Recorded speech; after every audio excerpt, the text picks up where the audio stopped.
今回の対決漫画料理チャンネル、テーマはオムライスです。ヤンキーくんと化学ご飯第1巻より湯煎で作るオムライスと、フェルマーの料理第3巻よりトリュフ香るリゾット、卵のムースがけを再現していこうと思います。再現する漫画料理は2つですが、選ばれたもののみ食べられます。あなたの好みはどちらでしょうか？ぜひコメントでお聞かせください。高評価、チャンネル登録もぜひお願いいたします。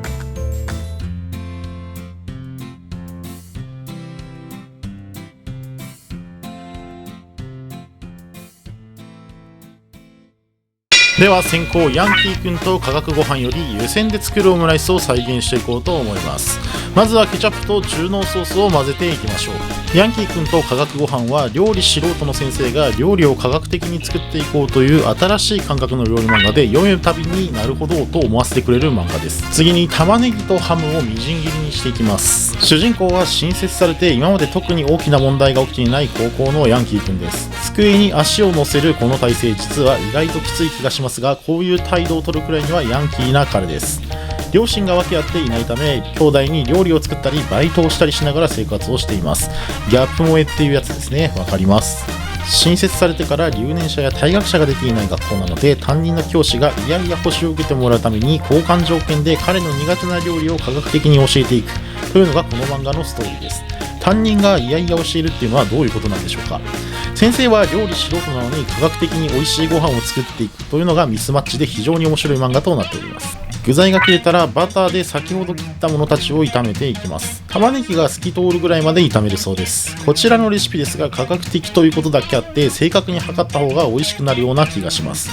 実際に劇中でもちゃんと測ろうね的なことを言っていますので、いつもより多少気を使ってやっております。多少ですがね。そして実際問題、年下の兄弟たちにこんな顔をされて唐揚げ食べたいって言われたら、ヤンキーじゃなくても車のトランク1杯分の唐揚げを作ってしまうであろうという話でございます。そして玉ねぎが透き通ってきたら先ほどのケチャップを入れて混ぜていきます。混ざったら冷えたご飯を入れ塩コショウをしていきます。この学校、ホワイト企業すぎたり、先生たちがヤンキーに幻想を抱きすぎていたり、生徒より教師に問題がありすぎる気がします。こんなコミカルな先生たちがいる学校があったら面白いなと思いますね。パッと見生徒会長はすごいちょろそうですが、生徒会長ってちょろくないといけないみたいなルールがあるんでしょうか。さあ、いい感じに炒まってきておりますが、何なんでしょうか。入れる順番のせいでしょうか。バターの匂いとケチャップの匂いがすごいマッチしていて、料理って本当に順番通りに正しい分量でやると美味しくなるんだなという予感がしています。いや、普段からちゃんとやれよっていうことですね。すいません。おおよそいい感じになったら盛り付けていきます。このひっくり返す瞬間、非常に緊張します。なんかいい感じになったら、一応真ん中をへこませていきますね。今回は卵が相当トロトロになるであろうということなので、米の形はちゃんとしていきたいなと思っております。これは大成功といった感じではないでしょうか。ここで漫画料理紹介コーナーでございます。今再現しているのはヤンキーくんと化学ご飯の第1巻第1話にできた湯煎で作るオムライスです。兄弟を育てるために家で料理を頑張っている千秋くんですが、兄弟たちのオムライスが食べたいというリクエストに惨敗してしまいます。卵が鍋にくっつきぐちゃぐちゃのペラペラで、半熟とは程遠いオムライスになってしまい、どうやったら半熟でトロトロなオムライスができるのかを非常に悩んでしまっております。そんな時に補習を受ける受けないをかけて担任の先生と料理対決をすることになってしまいます。担任の先生は料理したことがなく、オムライスのライスをパックご飯で済まそうとするレベルですが、科学的な根拠に基づき料理をするため、千秋くんの悩んでいる部分がほぼ解決できるものとなっております。今回は卵を湯煎で作ることでトロトロふわふわに仕上がったオムライスを作り、千秋くんの乾杯で補習を受けることとなってしまいました。とはいえ、家で妹たちがこんなに喜んでくれるのであれば、千秋くんの勝ちと言っても過言ではないのでしょうか。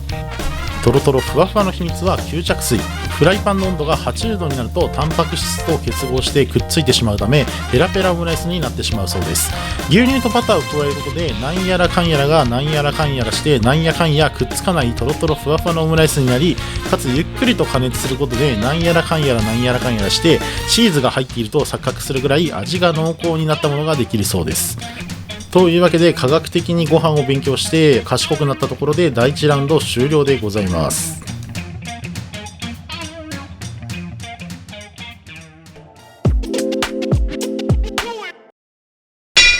さあ第2ラウンドはフェルマーの料理のトルフ香るリゾット卵のムースがけというなんとも気品にあふれる名前の料理を作っていきます。作るのはオムライスですが、まずは出汁を取っていきます。水 700g に昆布を入れ中火にかけて沸騰したら弱火にしてアクを取って煮込んでいきます。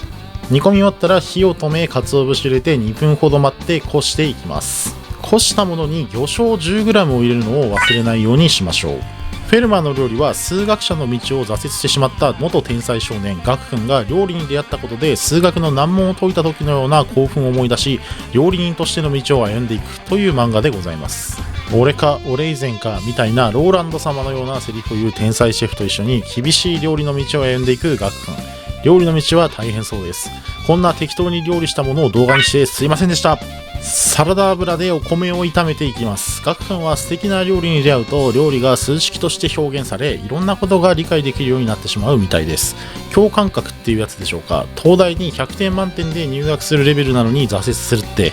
私のような一般人からしたら信じられないです。お米が炒まってきたら先ほどの出汁を少量ずつ加えながら煮ていきます。お米に触りすぎると粘り気が出すぎてしまうようなので、ちょっとぐらい触るぐらいの気持ちで良いそうです。フェルマーの料理は科学ではないですが大体同じような感じです。ありふれた料理を意外な調理方法や組み合わせでものすごく美味しそうなものを作ってきます。いつも追い詰められているガク君、結局数学者の道を選んでも料理の道を選んでも同じなんじゃと夢に挫折したおじさんはハラハラしながらいつも見ています。学校の退学をかけてのナポリタン勝負、雇ってくれたレストランで首をかけてのまかない勝負、ド M なんでしょうか。続きがなかなか出ないですが、作者は青足というサッカー漫画を描いているそうで、同時連載はさすがにきついのでしょうか。ブルーロックに激ハマり中の私は今度青足も見てみようかなと思っております。さあ、そしてお皿に盛って第2ラウンド終了といった形でございます。今回はリゾットということなので非常になんか作りやすい感じがしましたね。リゾットを作るのは初めてでしたが、なんて言うんでしょう、こんな簡単ならもっと作ってみたいなと思いました。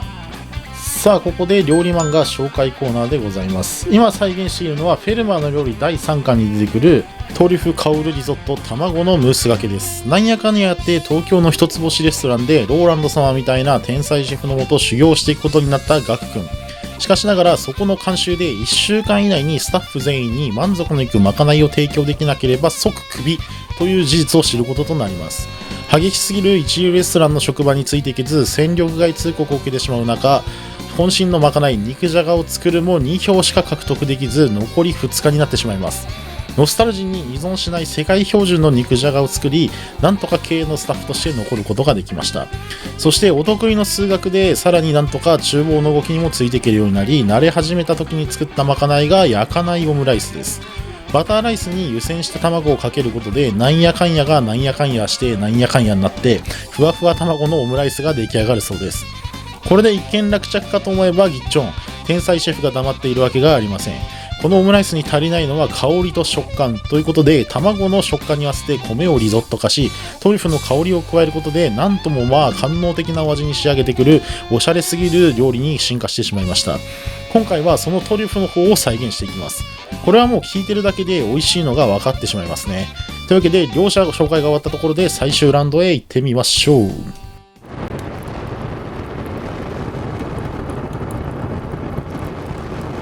さあ最終ラウンドです。まずはヤンキーくんの方からやっていきましょう。卵4個、牛乳、バター、塩を混ぜて10分ほど湯煎していきます。これ地味に10分ほどかき混ぜるのがかなりきつかったです。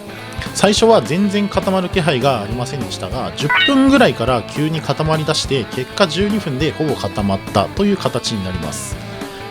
このシャバシャバ感がたまらないですよね。そしてもう10分12分経つと大体このような形になっていきますので、先ほどのライスにかけていきます。このかける感じを見ていただきたいんですが、もう液体ですね。ほぼ液体でトロットロトロットロという感じがしておりまして、非常に美味しそうでございます。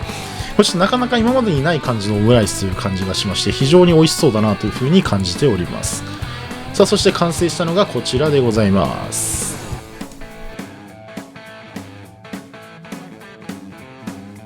さあフェルマーの方も仕上げていきましょう。こちらは卵4個と塩砂糖を入れ12分くらい湯煎していきます。こちらの方が若干色が薄い気がしています。牛乳とか入らないので逆になるかと思ったのですが違ったようです。心なしかこちらの方が緩い感じがしますが、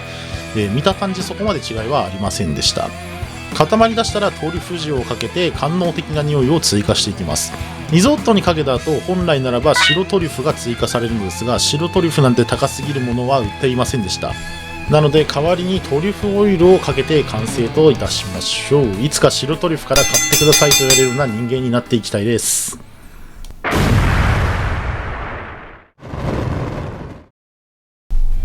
さあ料理が出揃いましたので最終プレゼンのコーナーでございます。こちらはヤンキーくんと科学ご飯より湯煎で作るオムライスでございます。もう説明するまでもなく見た感じでトロトロふわふわなことがご理解いただけるかと思います。牛乳バターを入れることで卵の中のタンパク質をコーティング、湯煎でゆっくりと熱を加えることでタンパク質が固まる前に水分が蒸発しチーズが入っているかと錯覚するくらい濃厚なオムライスに仕上がっております。このトロトロふわふわ感他では味わえません。今回はもうこっちを選びましょう。対してフェルマーの料理よりトリュフ香りリゾット卵のムースがけです。通常の湯煎オムライスから食感を合わせるために米をリゾットにしています。さらに官能的な匂いのトリュフを追加することでもう高級レストランにいつ出てもおかしくない一品に仕上がっております。この匂いたまらないです。私はもう今日こっちですね。絶対にこっちです。いい匂いがします。すごいいい匂いでもなんかトロトロな感じがもう見てわかりますね。たまったもんじゃありません。さあジャッジのお時間をやっていきましょう。ルールはシンプルです。特別審査員さんが選んだ方が動画になります。選ばれなかった方は私が裏でこっそりと食べていきます。もう絶対ちょっとトリュフの方食べたいなということで私は視線をずっと送っているんですが、さあどうなることでしょうか。もう匂いがもう明らかにですねトリュフの方が美味しそうという感じでございます。見た目的にはね別にフェルマーさんじゃない、科学さんの方も美味しそうなんですけどどうなるでしょうか。というわけでトリュフの方がやはり選ばれてしまいました。トリュフ食べたかったくそというわけでさあ食べていただきましょう。お味の方はということでございますがもうトロトロだなこれっていう感じみたいでございますね。非常に美味しそうでございます。やはり香りと食感がもう非常に良いということでございました。で気づいたら完食ということでまた次回よろしくお願いします。それではさよなら。